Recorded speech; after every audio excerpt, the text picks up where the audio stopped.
Welcome back to the beginner's guide to Git, GitHub, and open source. Till now, we have discussed a lot of things, and if you have missed any video in between, I would highly recommend you to go and check them out. It's on my YouTube channel, youtube.com/the lean programmer. Go to the playlist section and find the beginner's guide to Git, GitHub, and Git open source playlist. Till now, we have discussed a lot of things. We started off with why do we care about open source. Then we had a close look at GitHub and the features that it provides. Then we had a look at version control. We also discussed about what is Git. And then we had a look at some basic Git commands which acted as a crash course for Git. Now we are finally going to step into open source contributions. This video will contain the 6 easy steps in which you can make your any open source contributions. So after watching this video, I want to make sure that you are very comfortable in making open source contributions. So I have divided the whole process into 6 very easy steps. So just follow along and we will make our first open source contribution here. So just go to this presentation madhavbahel.tech/hacktoberfest2021 by clicking on this link, and it will redirect you to this repository, which is github.com/logic-execution/kickoff to open source. It was one of my old orgs, so although it's not highly maintained now, but yes, you can still use this as a test repository to make your first open source contribution. So as you might have guessed, the first out of those 6 easy steps is to find out an open source project that you need to contribute to. And that's very logical, right? Without even having an open source project, how can you contribute to it? So finding your project, it's going to be simple. I'm going to tell the exact steps to you in one of my next videos, so stay tuned. So as of now, since we are using this repository as our test repository to practice how to contribute to open source, we will use this one and not care about the first step a lot. And just a disclaimer here, contributions to this repository will not count as Hacktoberfest contributions. Remember, this is only a tutorial to make you comfortable with open source. So it will not be counted as a Hacktoberfest contribution. It is just for your practice. Now the second step is fork the repo. Forking the repo basically means creating the copy of that repository in your account. Remember, this is not your repository. This is a repository in someone else's account or some organization. So you need to first copy this repository to your account if you need to work on it. Without it, you won't have permission to directly change this repository or create a branch on it, right? So you need to create a local fork. So since I have already forked it, it will basically give you a list of various accounts in which you can fork. I forked it earlier as a part of another tutorial, but now I have deleted it. So yes, so it will show you a screen like this. Where should we fork kickoff to open source? It will give you all the organizations that you are a part of. So let me just click on my personal account, which is Madhav Bahel. So now it has created a copy of the original repository into my own account. So the process is very simple. You might be new to these terminology, fork, star, and so on, but don't let it confuse you. Forking basically just means creating a copy of the original repo into your own personal account. Now the third step is to clone that repo. So you can make changes to this repository on your local machines, right? Yes, you can do it here as well, but yeah, for bigger changes, you would of course need it on your local machine. So to clone it, very simple steps. If you remember, we discussed it in last video. So if you haven't watched my previous video, do check it out now. So cloning the repository is very simple. Let me just go to any of my local playground folders and let me open git bash here. So after I have the git bash here, let me write git clone and then let me copy the URL from here and just paste it here. So it will start cloning the repository, and now I will have a local copy as well. So as you can see, it has created kickoff to open source here. Let me go inside it and let me open this repository in my VS Code. So you can open it anywhere. You can open it on Notepad. You can open it on VS Code, anywhere. So you can even open it on Notepad. You can. So this is just a test repository. This basically tells you how can you make changes to the another open source projects, and how can you contribute to them.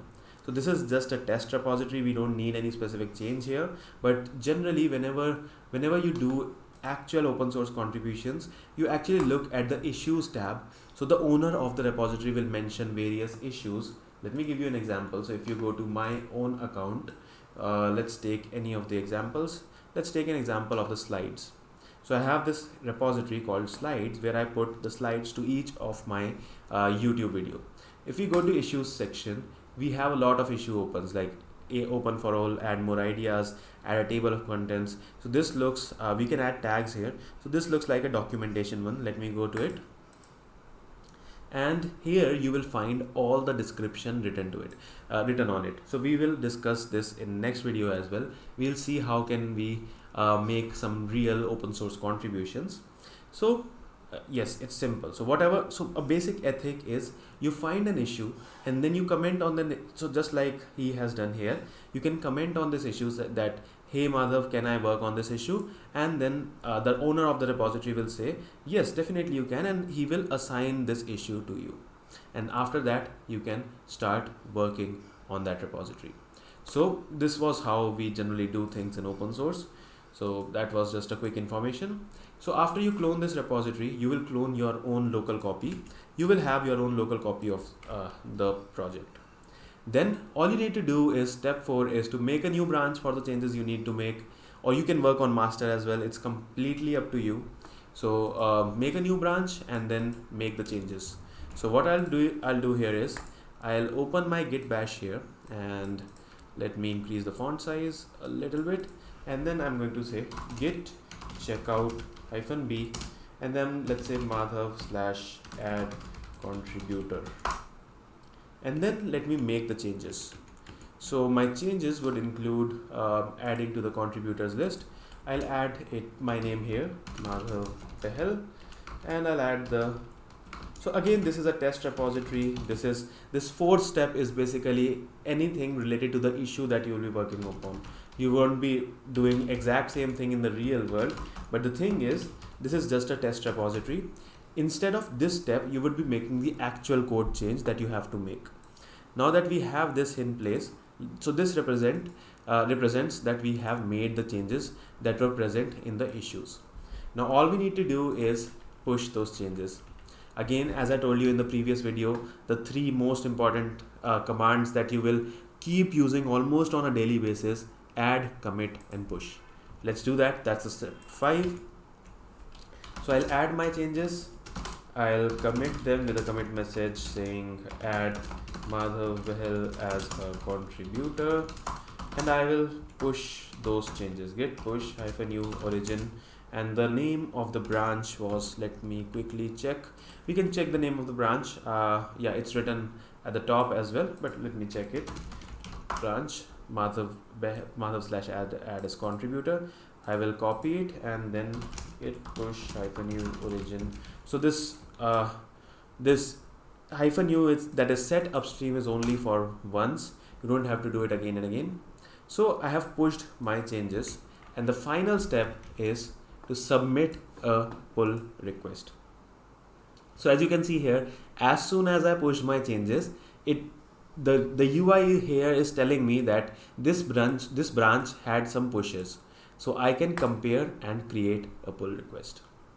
So either I can create a pull request in my own repository master branch, or I can create. So you'll have to select on which branch or repository, which base repository do you want to make this commit or pull request on. So we'll choose the original repository, that is logic execution / kickoff to open source. And now I can add some comments here that I have added, and you can add comment here. Comments include more information. So information here is that this is for tutorial, and I will create a pull request. That's it. That is it. So this was this was simple 6 steps in which you can make an open source contribution. What will happen after this is very simple. One of the owners or one of the maintainers of that repository or project will come and see your changes. They can make some comments here like this and say change this or do this change, or so they can give their suggestions. And after you work on their suggestions, you can they'll tell you to they can merge your pull request, and they will merge it like this. As simple as that. So this is how we make open source contributions.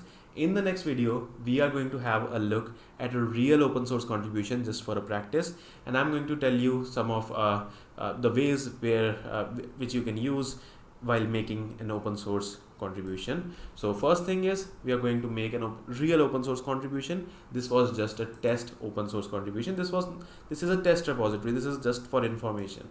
And in the second video, we are going to discuss where you can find some actual issues to work upon. It's going to be super interesting. Let's see you in the next video. Bye bye.